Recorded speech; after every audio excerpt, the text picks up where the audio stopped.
This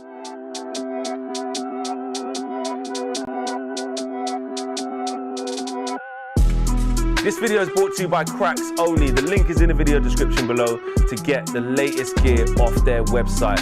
Whether you play football or you don't, there is something there for everybody. Straight out of LA. Check it out.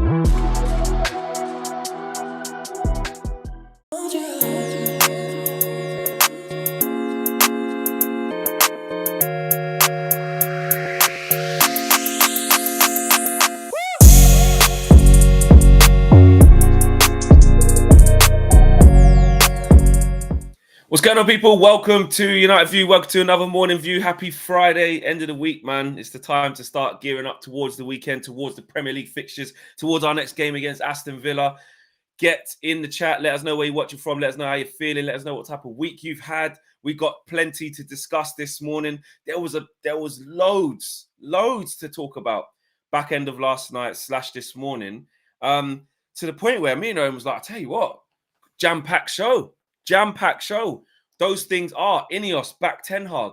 A lot was coming out about how they feel about Ten Hag, some of the crap he's had to deal with, and sort of saying he is going nowhere. So people who have been like, sack this clueless manager, get rid of him, he is going nowhere. But there is a little bit of caveat to that in terms of results from now to the end of the season. We're going to be talking about that. Mainoo, star boy, new deal, bumper new deal, more money, longer contract, tie him down. And he's already on quite a long contract as well. But Man United want to reflect his importance in the team. That was an exclusive from Fabrizio Romano yesterday. We're going to talk about that. And also, we have to talk about this player, the dreaded De Jong. The dreaded Frenkie. Remember that summer when me and Owen were just trying to just make sure we didn't say Frankie, because we used to say this guy's name so much. Wow, Frenkie De Jong. Now, I know that might make a lot of you just go, FDJ, gone. No way. Turning off. Don't even say the name flex. However, his name... Shivers.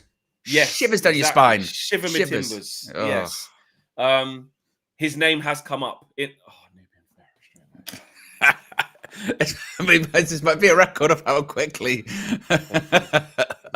I'm glad I've got it prepared. I'm glad. Yeah. Straight off the bat. Get your Pharaohs in the chat. It's Friday. And Nubian Pharaoh is here, just like he is every morning, to be fair. Well, let me finish that last bit. Yes, Frenkie de Jong has come up in reports as well. So we're going to talk about that. Owen, over to you as the Pharaohs come raining in the chat. Good morning. Looking forward to the show.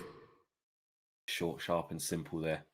Short, sharp, and simple from Nubian Pharaoh. Just straight to the point. Daniel Luciano, Marion Jones, Relentless Red, Simon McGill, Mike Lowry as well.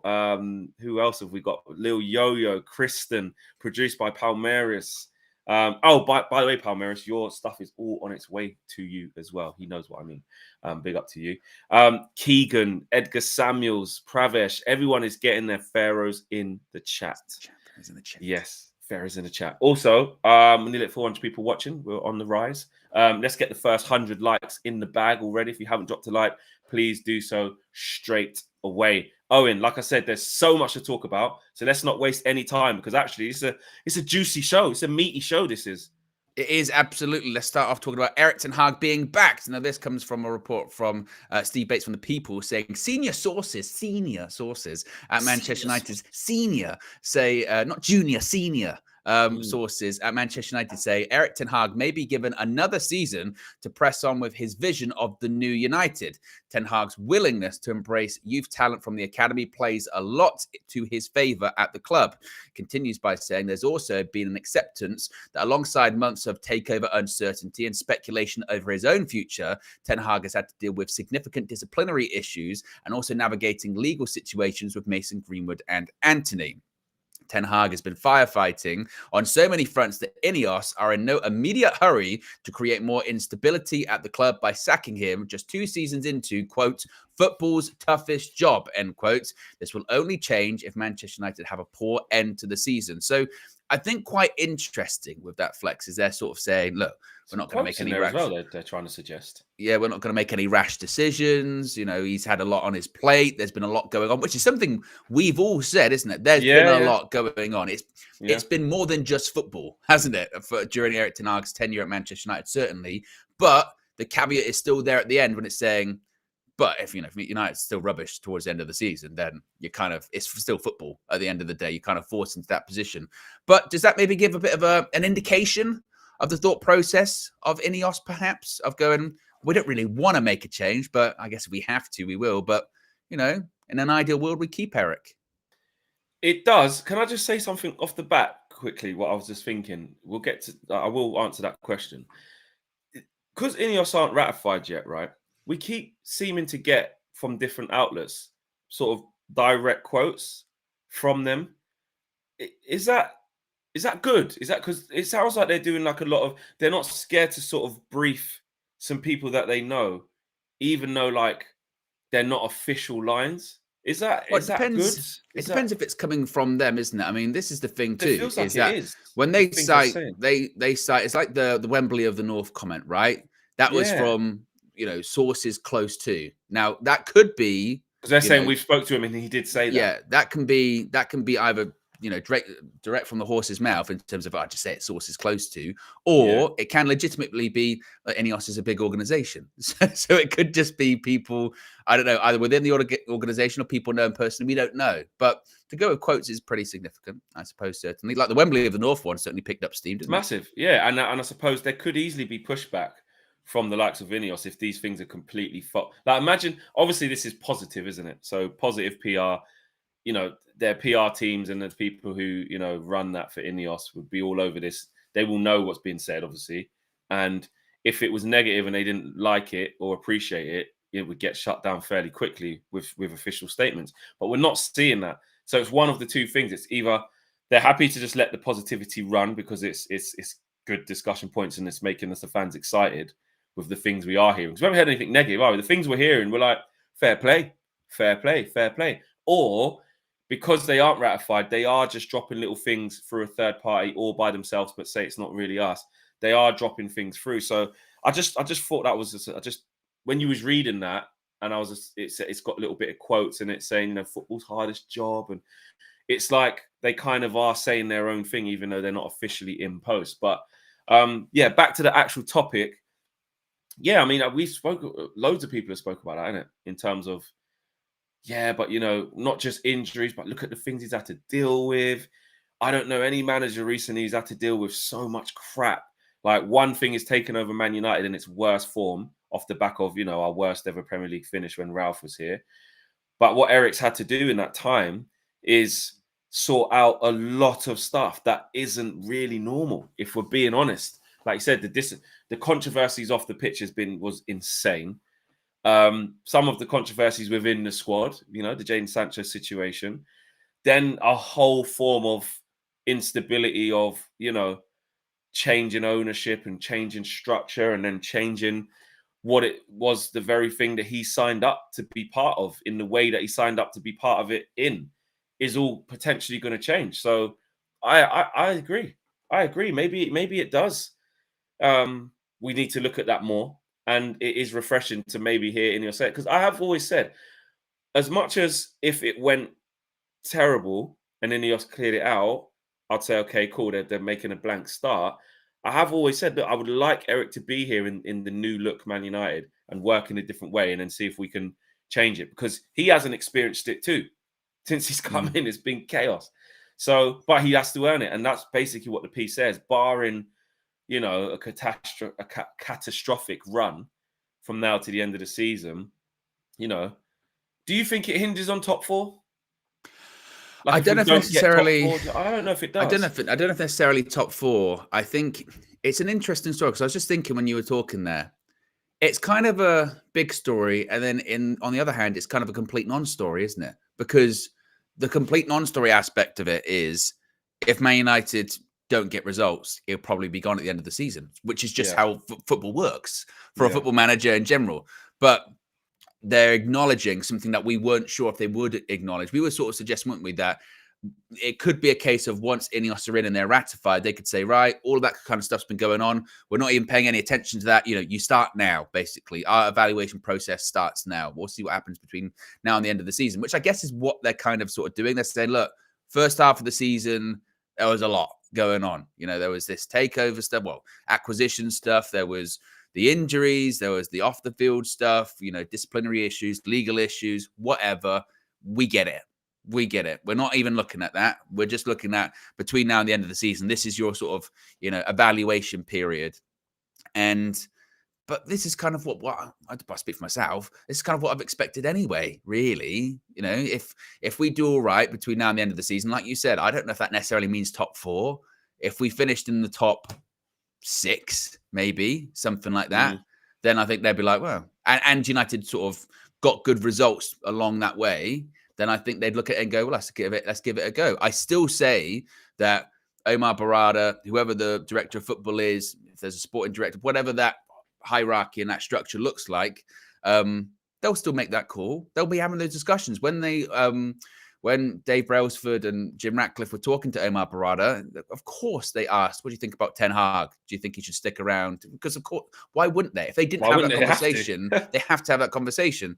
So I suppose maybe they've got a bit of a rough idea as to the direction that they're heading in. As far as the bit of talking about, the new Manchester United and the new vision, I think, as they mentioned, it's certainly wrapped up in the younger players that are coming through and emerging at the moment. Like this is why the timing of this article is significant, because as of right now, we're all talking about Højlund, Kobbie Mainoo, Alejandro Garnacho, right? That's what we're talking about. And I think people are looking at that and being like, is that going to be a nucleus for the next Manchester United generation? Or is that going to be the mindset of INEOS and Ten Hag moving forward? Because I think people are looking at those 3 and going, actually, if you sort of compare it to, say, Arsenal, and I know people don't like to use the Arsenal comparison, but with Arteta, certainly had older players there. And then suddenly, over the course of 2 years, 3 years, it became the youngest squad in the Premier League, or the youngest starting 11 in the Premier League, didn't it? And it became very much, and it's just kind of the same stick that's used to beat Erik Ten Hag, as I guess it was used for Arteta to an instance. They were sort of saying they can't manage older players. They can't manage older, more experienced players that have got a bit of a bigger personality or a bigger ego. And that may be true. But, if Erik Ten Hag has a Manchester United team filled with younger, hungrier players that will listen to what he says, and it makes Manchester United more successful and win football matches and win Premier League titles, then all for it. Why not? So, yeah, it's certainly an interesting one. I don't think, to be honest, looking at the article, I don't think much changes. If Manchester United play as badly as they have in the first half of the season and the second half of the season, Eric's going to be in a bit of trouble. If Manchester United pick up results like they have done in the last few weeks or the last month or so, then he'll probably get the benefit of the doubt, I think. But but that's just football, isn't it? It's results. It is. I 100% agree. And if anything, what the club does need is stability. It does. And I know, listen, there's a lot of people who have made their minds up on Ten Hag already. Okay, we know that it's big opinion. Some people think he's clueless. Some people think no, he's nowhere near it. He's an awful manager. Clear him out. See you later. And feelings do change as you get a little bit of calm. And look, we've only had 2 games where we've won. I'm not saying we're back. Against Villa, we can easily get smoked very, very easily and be like, oh, we made the same mistakes again, etc. I'm saying park that for a second. I'm talking about just the calmness and stability of the changes that are about to happen and have started to happen. We are striving for that. We're striving for calm, aren't we? And it's almost like Eric basically just has to keep his head above the pulpit between now and the end of the season to be able to be there to see the calm. Innit? It's like, because otherwise, if there's too much more chaos with players that have come back from injury and we've got a bit more consistency, although Leach has gone down with another injury. But apart from that, we've had players come back into the team and we've got pretty much a full complement. It will go a long way. It would go a long way in helping him to survive, basically. To survive, like KG said in that Flexing KG show, I think last week or a couple of weeks ago. Like, he is auditioning for INEOS, and he has to show them enough. And it sounds like they don't believe in trying to come in unless they have to. They don't really want to, should I say, come in and just rip it all up. Like, yes, there's things they have to do that with instantly. CEO, sporting director, transfers, how we buy, how we sell. That does need to be ripped up. Work out what we're doing with Old Trafford. Work out what's going to happen with Carrington. Those are things that, yes, bang, bang, bang, need instant. But if they can, they want to try and build upon what partially has been put there already in terms of Erik Ten Hag and some of the players he's bought. Because the more they have to undo with that, the harder the job gets. The bigger the job it already is. Do you know what I mean? So I can get why they want to keep bits of the foundation that were there before them, but not much of it, because obviously the club's rubbish. Do you know what I mean? It's not much of it you want to keep, but it's almost like disposing of this bit. Don't need that. Keep that one little bit. I can work with that. Don't need that. There's a lot more they don't need than they do. But I just think Erik Ten Hag is one where they're like, well, if he can show us with now that the worst is behind us, maybe he can be the man. Well, I said this yesterday during the press conference that I know that, and I've said it myself, you want to go with the style of football and you want to see United play well. But in all honesty, I don't think Erik Ten Hag will care that much about play style between now and the end of the season. All he'll care about is getting results on the board. Because that's all that matters. The final. I mean, you say that. Yeah, exactly. How you win a final, just win. Exactly, because that's all that matters. And I know people are like, oh, 2 years into the process, we should be style of football. Totally agree with you. Absolutely. And it is concerning we can't nail down how United should play. But from Ten Hag's point of view, to save his job between now and the end of the season, he needs to win more football matches than he loses and try and make up some space, some gaps. For as poor as we've been this season, the fact that in February we're looking at it going, actually, I tell you what, if we beats a couple of the teams above us and we do all right, you never know, top 4. I mean, that seems crazy to say. It starts on Sunday. We have to. If we don't beat Villa, if we lose to Villa, it's over. Exactly. But on the flip side, and again with that game, if we come out of it and we win 2-1, you go, tell you what, we played rubbish in the game. They won't care. They'll be like, oh, good. So that's what it's just about. It does appear certainly that INEOS would rather support him than replace him, but are also rational to the sense of, well, if it's not working, then we're replacing a lot of people anyway. So that's what we'll have to do. Interesting. Let us know what you think in the chat. Subscribe to the channel if you are new, and smash a like. We're at 850 basically, just under people watching live. 130 likes. Let's push the likes up. Let's push for 250. Let's get that 250 in the bag and share the video. Let's get to 1,000 people watching live. Let's get to over 1,000 people watching live. Share it in your group chats. Share it on the internet. Let people know that we're live. Get people to come over and have a watch and get involved in the comments. Members as well, you can join the membership group if you would like to. And remember, this video is brought to you by Cracks Only. As you can see right here, get all your t-shirts, all your football gear, all your football training wear, all your street wear. They have it all there. Alfredo and the guys out there in LA are doing great things, and you can get involved. The link is in the description below if you'd like to get any sort of bits of their merch. I'm telling you, you don't want to miss out. Yes, big up to those guys. Flex telling you. I'm telling you. Instead of I'm telling you, Flex is telling you. Yeah, Flex is telling you. Yeah. It doesn't quite work, but yeah, Fleck, I'm telling you. Yeah. Lil Yo-Yo says, how many blue cards does Bruno get in a season? Oh my God. That's the most stupidest thing I've ever seen. Well, I spoke about this yesterday in a press conference. I said that the concept of it, I'm not against. The idea of trying to remove cynical fouls and all that, I don't mind, because it is a bugbear of mine. The whole, counter attack. You had a really good chance of scoring. Cynical foul, yellow card. You guys, bullshit. This is just rubbish. Part of the game. Part of the game. But I have zero faith that this could be implemented successfully. It just seems like an extra level of nonsense. Look at the mess that we've turned VAR into in terms of trying to incorporate that into the game. I was initially with VAR being like, no, it's bad, but don't try and get rid of it because it does overcome some mistakes. Now I'm at the case where I'm just like, get rid of it. Because we're just replacing mistakes with mistakes, aren't we? And now we'd get into the territory of, oh, was that really a blue card offense? There'll be no consistency as well, wouldn't there? There'll be a situation, you're playing away at Anfield, someone has a go at the referee, no blue card. The away team has a go at the referee, blue card straight away. Dallo got sent off, twice. Well, he got sent off for 2 yellow cards in 2 seconds at Anfield this season for dissent. it would just be like everything, wouldn't it? It'd be like, oh, it's a grey area, but it's a blue area now. I just don't. Mate, blue cards my ass. I'm going to sound so old school here. Back in my day, we had red and yellows. Yes, mate. I'm gonna do a proper bloody Jim Royal here from Royal Family. Blue card my ass. Like, I couldn't think of anything more pathetic. Oh, blue cards in case you just cynical foul. I want dark arts in the. Are you unhappy? No, with the I just don't. I just think leave it, mate. Cynical fouls. Would it be better if it was, I don't know, like a neon pink no, or something like that? No, I don't care what color it is. It's red and yellow. That's it. It's simple. And the dark arts in the game, when there's a foul to be made, when our team does it, sometimes someone's got to take one for the team, pull them back. There's a big counter attack. It's the last minute of the game, or you're in a good moment of the game. You can't allow them to score. Thou shalt not pass. Take their ass down. Take the yellow. But it's only dark arts because you're bending the rules. And yes, you all and know, I want rules to be bent in the game. So they're going, instead of allowing people to bend the rules, we should change them. No, I disagree. Let it be. There has to be a form as well of gamesmanship too.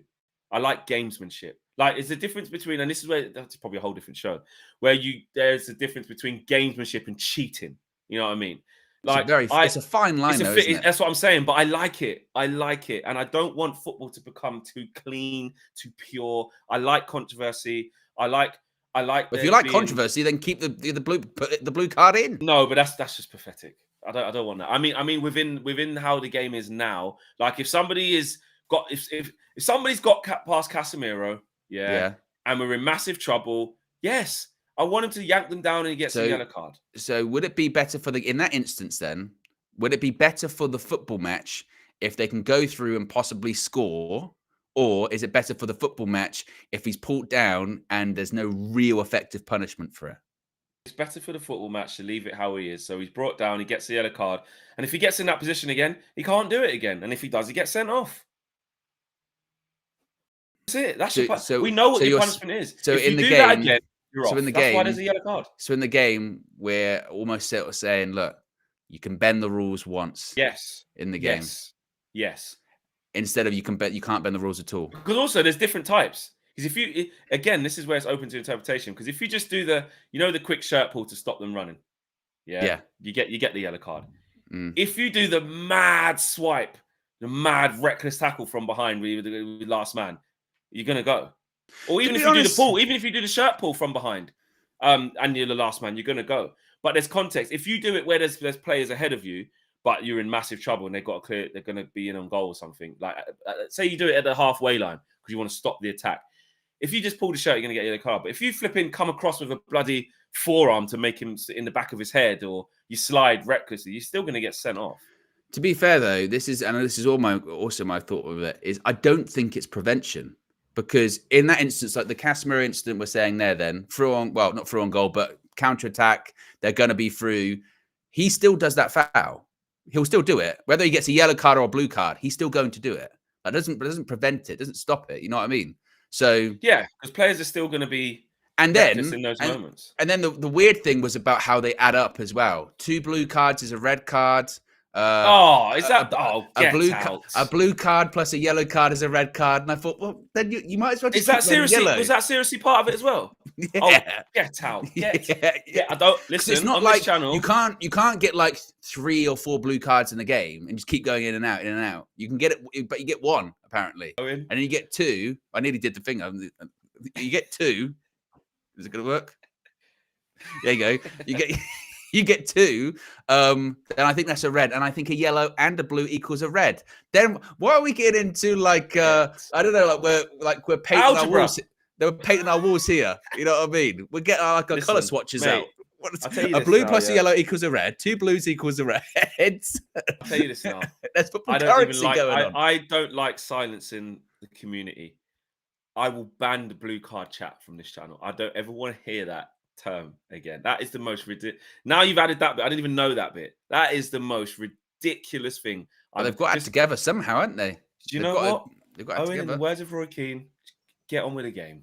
Just play the game. Yeah. The game is the game. Play the game. let's move on to Kobbie Mainoo. That is fireworks, actually. Yeah. Kobbie Mainoo, new deal. Yeah, there you go. Kobbie Mainoo, new deal.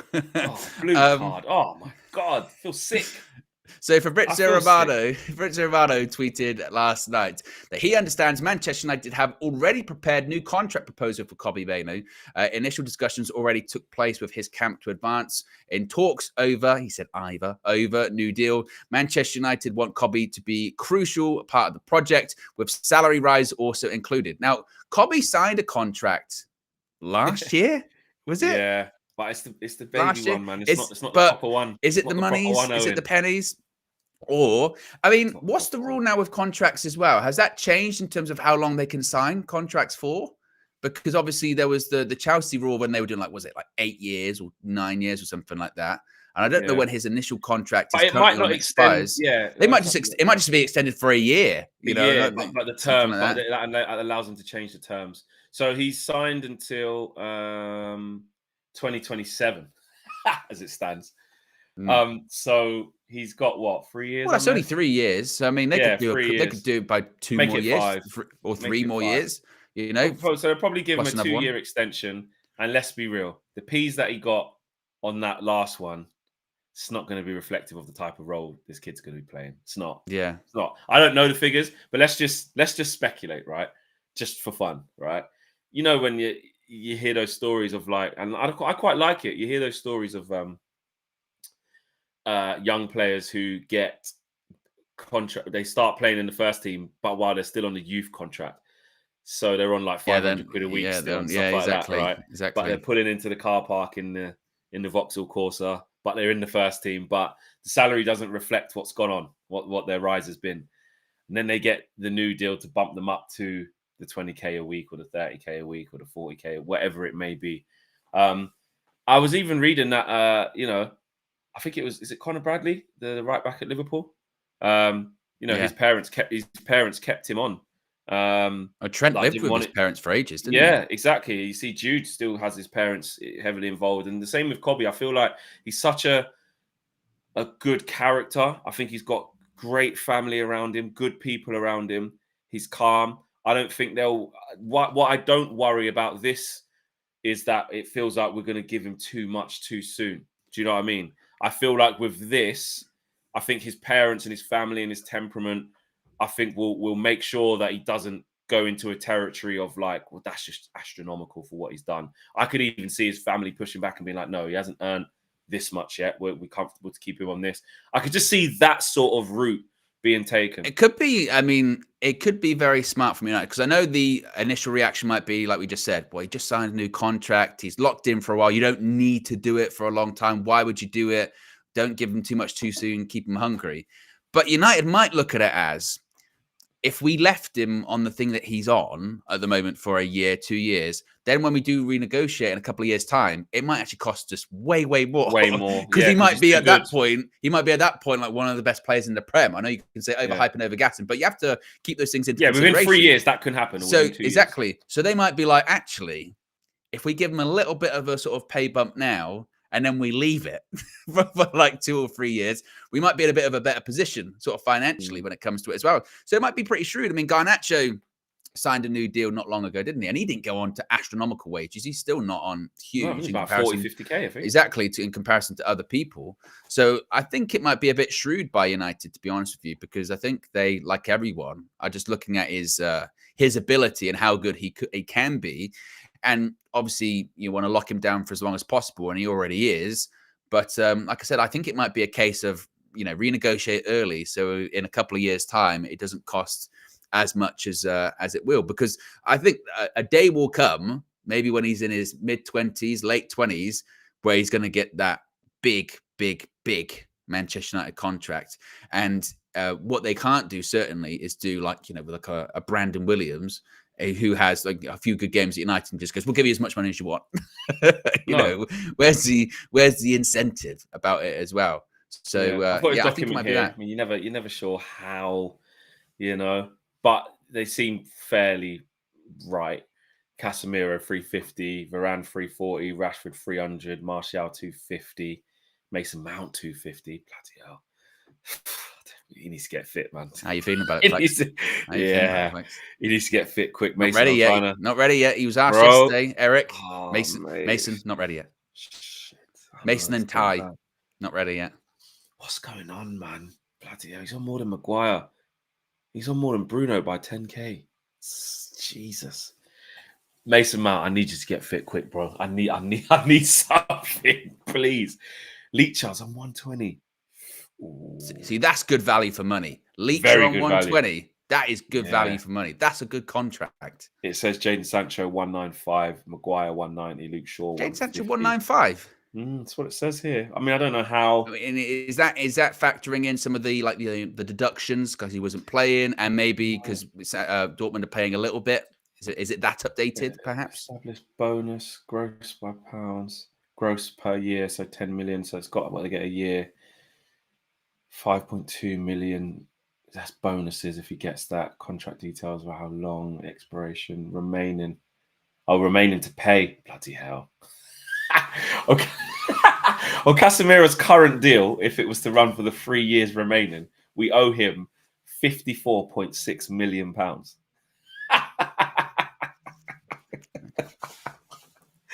Oh, we're finished. If Casemiro goes, I'm not effing leaving. I've got 3 years left. I'm staying. Wow. We have to pay him £54.6 million. Anthony, here's one for you. Anthony, obviously we're like, try and move him on. You know, he's got a contract to 27. Anthony has, and if he stays, he's got 4 years left. 41.6 million he's owed. I've heard enough. And this has turned into a bit of a different show, but this is what Omar Brada's got to look at.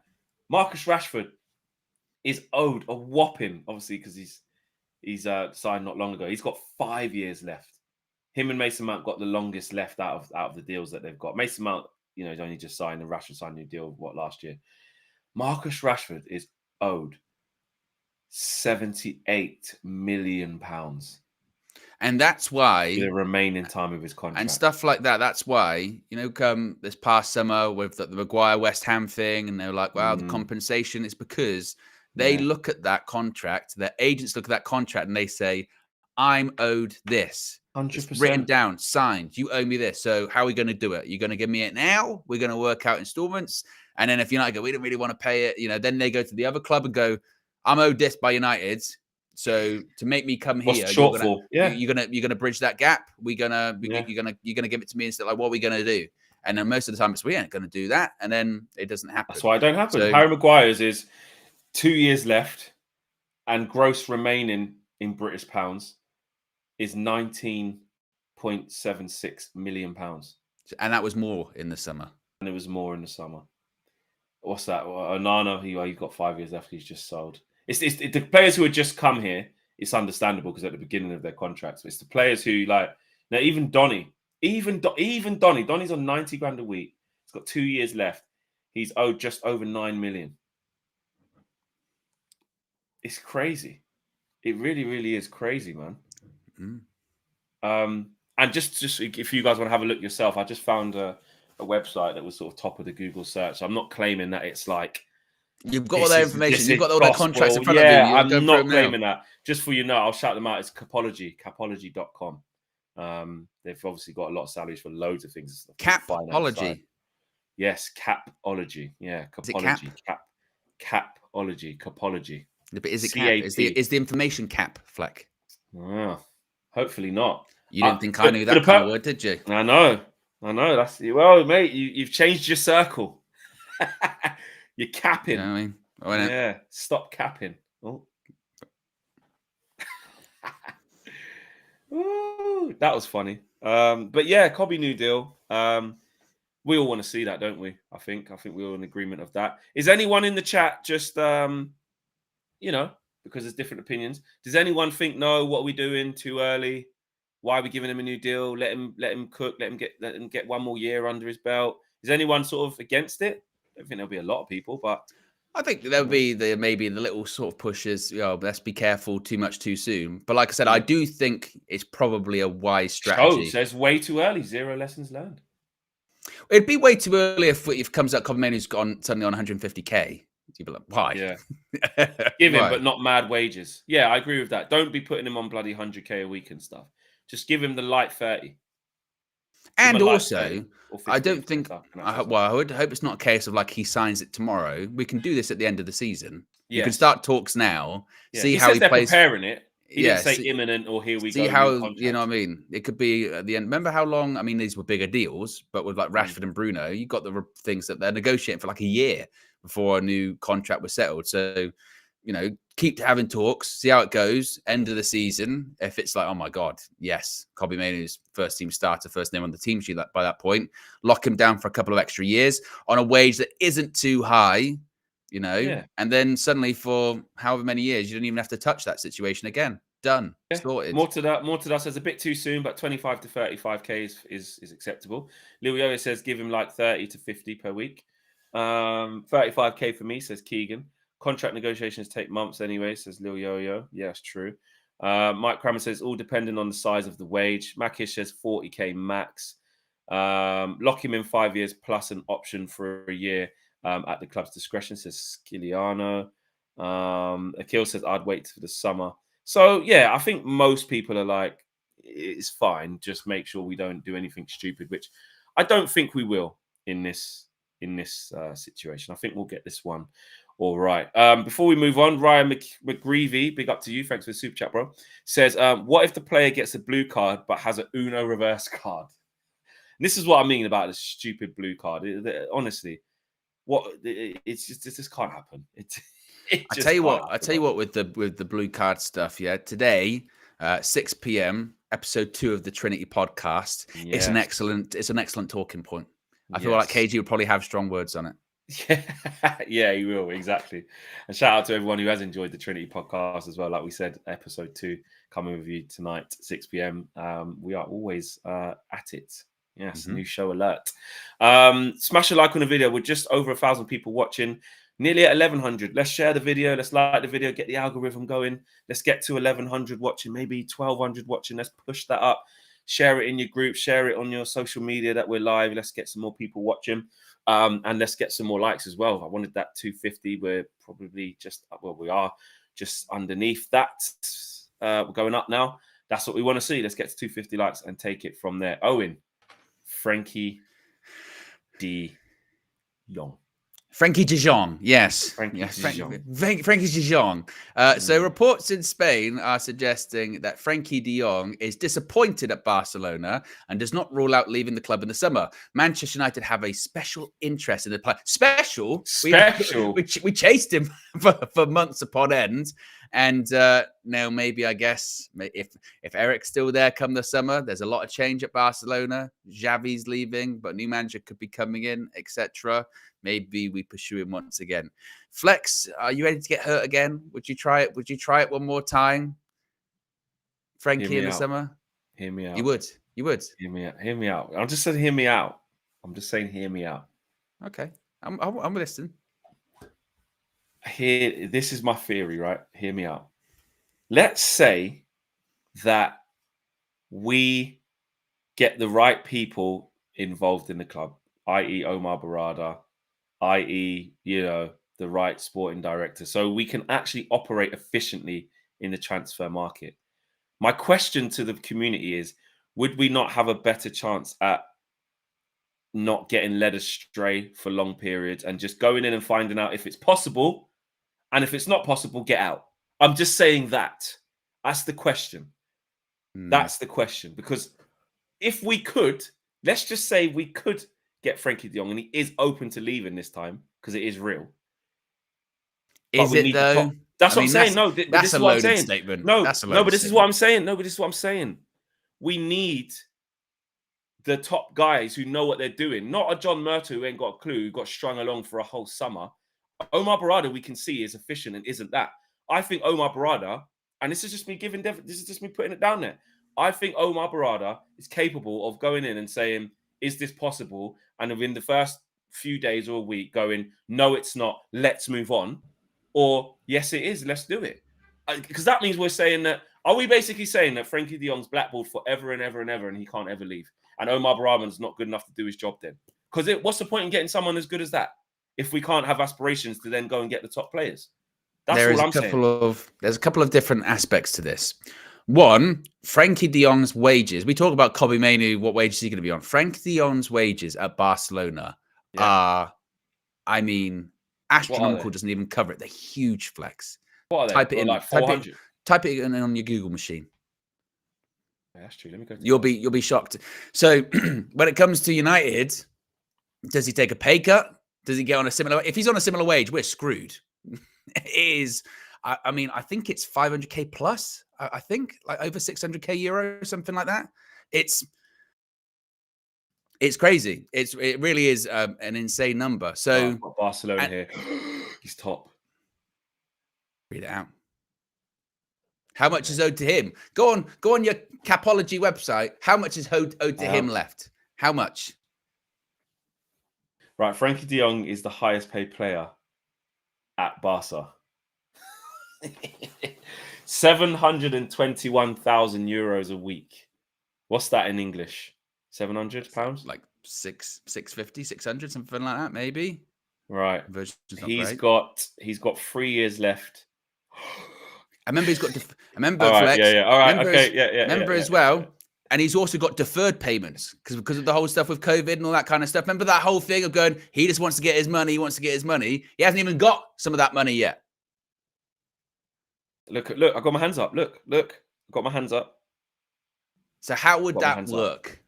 How would that work? I'm telling you now, yeah. Oh, gross remaining euros in a 3-year deal, 112.5 million. Imagine we're going after him. He gets 20 mil a year. Barca's his dream club. He stated that. I don't want to play anywhere else but Barcelona. Yeah. And he can be unhappy. But even if he's like, okay, I want to leave, I'm open to leaving. How is he going to get that 112 million? It'd come from us. Yeah, it'd have to be right up. Yeah, is it coming from Barca? Or does he go, I just don't want it. I just don't want 100 million for him euros. To leave, it would have to be that. What's the report say he's unhappy about? I don't know. It always comes out. It always comes out that he's unhappy about something.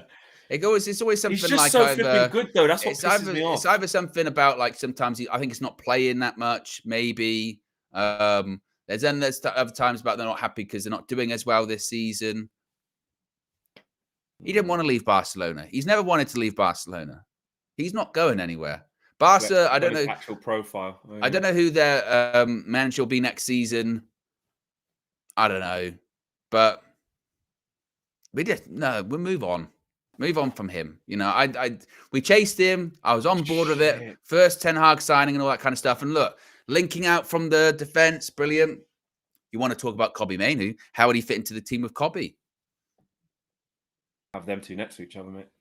Yeah, but they operate in quite similar areas, don't they? Yeah, maybe we need a more powerful. Yeah, that's true. Yeah, I did click on his profile. Somebody said in the chat there, click on his profile. He's got like an extra 388.65 million euros in bonuses weekly. Fucking hell. And this is the thing with Barcelona. And then you get and they're building a new bloody stadium. Yeah, and you get Laporte then going, oh, no, Super League, we need it for the money. Well, no. You spent a lot of money. That's your fault. That's your fault. Then you pulled all the levers over and over again, which granted made them win the Liga. They won the Liga. Credit to them. Now they're like, we're screwed. Yeah. De Jong has 3 years and £112.5 million gross salary remaining on his contract with Barca, expiring on June 30th, 26. Frenkie de Jong, who is 26 years old, will earn a gross base salary of 37.5 million euros for this season.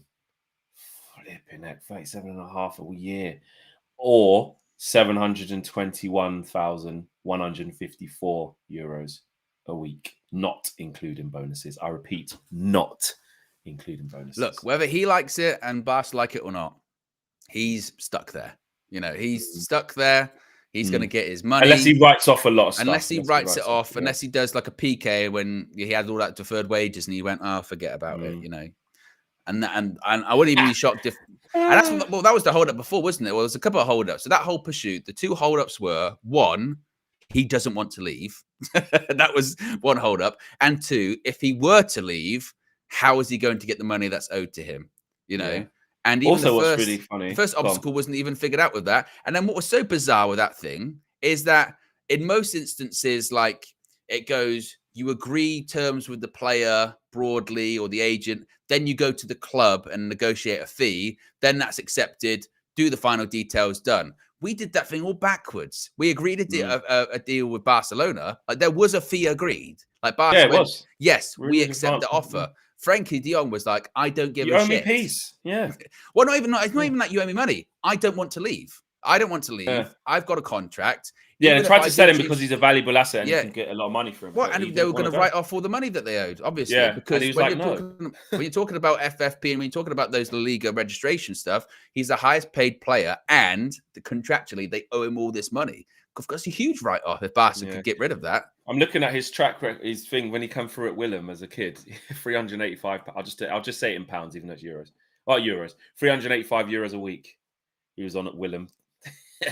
Then he went up to 3,500 euros a week. Then when he went to Ajax, 16, 17, he's only on $5,000 a week at the start. Then 17, 18, he was on 10.5 grand a week. Then before he went Barca, 18, 19, he was on just under 15 grand a week. Then as soon as he went to Barca, went to 500k. But then 2020, 21, it went down to 120 because that's obviously when they pandemic, the problems. and they deferred the Then wages. 21, 22 went up to 360, and then 22, 23, which was last year, 721. Well, this is what they was. This is what again, and this is what they were saying. This is what complicated it too when we were going after him. Is that he had accepted this? A lot of them had accepted this deferred wages thing, but then it was only deferred for so long, and it was coming back to what it used to be. Barca is still a complete financial mess. And also, shout out to Mario in the chat who points this out. When we played Barcelona in the Europa League last year, do you remember with Bruno when he smashed the ball at his gut? Yeah. Come to Man United. Yeah, get out of here. Yeah. Bruno's such a shit house, isn't it? Travel Bug TV says Frenkie de Jong isn't setting the world on fire at Barcelona. Move on. Yeah, so I think people have really, I mean, I just said, look, let's see what Omar Barada can do. But because I just really like Frenkie de Jong. I don't even think he's that kind of magician, Omar Barada. I don't even think he. Now I've looked at the numbers. It's because it's not even just unpicking the mess from our end. It's unpicking a Barcelona mess that's got nothing to do with us. You know, the way that for that whole thing to work, there'd have to be a lot of people willing to write off a lot of stuff. Is for essentially how that to work, and I don't see that. And I don't blame Frenkie. Can you imagine you get that kind of contract and then Barca going, yeah, we're going to have to stop paying you as much, but you'll get it in the end. And you go, oh, okay. And then they go, yeah, you know that thing? We said you're going to get it in the end. We don't want you to get it and we want to sell you. You'd be like, are you taking the piss? Are you taking the piss? And then suddenly all these articles start coming out in the media going, Frankie's unhappy. He wants to leave Barca. I'd be pretty unhappy if I wasn't getting my money that was owed to me. I'd be furious. You know? I mean, the source that is saying it, because I've seen MUFC, MPB just sort of retweet their own thing, which is from 10 hours ago. That account, that the One's TV free one, the only credibility I'd say they've got is that they're followed by Fabrizio Romano, but that doesn't mean anything. They've got 37k followers. They're the ones that are saying Frenkie de Jong is not in capital, ruling out leaving Barcelona this summer. Manchester United are very interested in signing him. So I don't know. They're not. I can't see that happening. Really can't. I tried to think of a way where it could, but like we said, we've just gone through the numbers. We've just gone through the stats and the figures. Forget about it. If INEOS are that strong on budgets as they say they are, they'd literally take one look and go, no. No, exactly. Unless there was a revelation of something happened where a lot of money was not accounted like I said, for. or just a case where it was literally just like Frenkie goes, yeah, I'm really unhappy. I know this money's owed to me. I don't care. Get rid of it. I'm out of it. That's the only way that could happen. And we're talking like, it's not even like the Harry Maguire thing earlier on where we're going, it's only 20 million or something. It's 100. It's a joke. It's a joke. It's a joke. It's astronomical money. It is. And I just went back to the Man United one because it just makes me feel sick. I just keep looking at it, like how wrong we actually for the next sort of 5 to 10 minutes. I feel sick. That's how I feel. I feel sick. 100%. Let's try and get to 500 likes as well. We're nearly at 300. I trust in you guys. Last sort of 5 minutes. I just want to sort of just discuss this and just go through. So let's have a little summer planning, Owen. Yeah, let's have a little look at. You Okay. guys get involved because I've got the numbers up from Capology, which we don't know if they're exactly right, but we'll Flex is now a fan of this website. He's I like discovered it. Yeah, it's brilliant. It's brilliant, right? Right. So let's just look at the players that we need to look at the contracts and get solutions to. I'm just going to go through, like you said, the top end. So Casemiro 350. We all agree that's a problem, right? Yes. Or is it not? Well, the only way to resolve it is either you sell him, you're not going to renegotiate a new contract or anything like that. So does that mean we'll get rid of Casemiro? Is that what we're... Is that If the direction the offer, if it's the a problem, offer comes in, yeah. If the offer, we've said if Saudi come in and want to pay 50 million for Casemiro and take his wages off our books, which is just they're not paying astronomical. 50 million for him, though, are they? Whatever it is, 30 million. If they buy 20, whatever Casemiro, it wouldn't even be that much money. The thing is with the Saudi clubs, apart from obviously a couple of different instances like Neymar, the reported offer for like Salah, the transfer fees aren't super high, are they? It's more the wages are high. Well, even that is invaluable to us. If someone's going to come in Yeah. and basically take those wages off our hands, are we looking at that and saying yes? I think so, yes. Right. Get involved in the chat as well. Yes or no? Rafael Varane, we already know the situation there. Eric Ten Hag said we haven't decided yet. He's running down on free. He's going to leave. Marcus Rashford.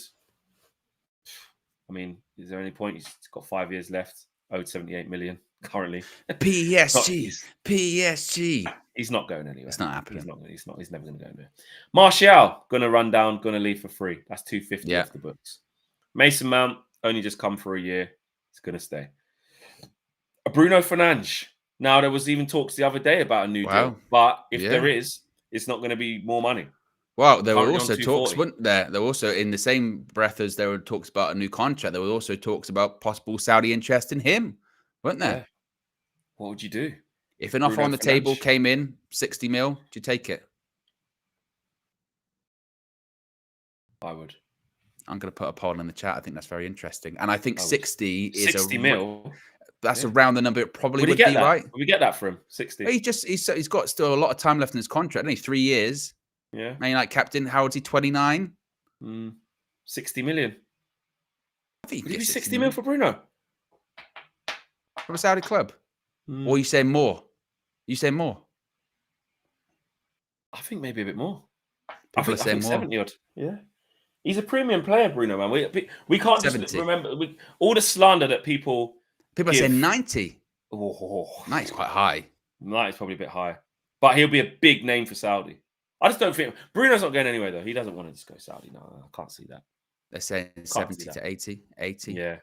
I think it'd be a lot. Anthony. Do you think the hierarchy will go? Listen, he had a lot going on in his personal life. No, but I mean in terms of moving him on, do you think that the hierarchy 15 million pounds? Yeah, I'll just write it off. 10 million pounds. That's ridiculous. Jadon Sancho's going to go. It ain't getting 85 for Anthony. No way. Jadon Sancho's going to go. What's the realistic figure for Anthony? Well, right now his stock's fallen since then, so it's got to be about 35, 30, 40. 35, 40. Do you think about 40? Max. So if we're saying Anthony's 40, then maybe Bruno is 70. Yeah, exactly. 75. Sancho's going to go. He's on 195 a week. How much did he go for? Sancho's got to go for about 60. Nah. 50? Nah. Sancho's young though. He is young, but 40. 40. Between 40 and 50. Yeah. Really? 40 million for Jadon Sancho? Owen, his stock has fallen. He's and young. you know what? And you know what? Something must be. Yeah, he is young, but you still got to. Just because you're young, you don't mean you still got to be doing stuff. And especially if we want to sell him to Dortmund as well. If we want to send him back there on a permanent day, maybe we don't sell him to Dortmund.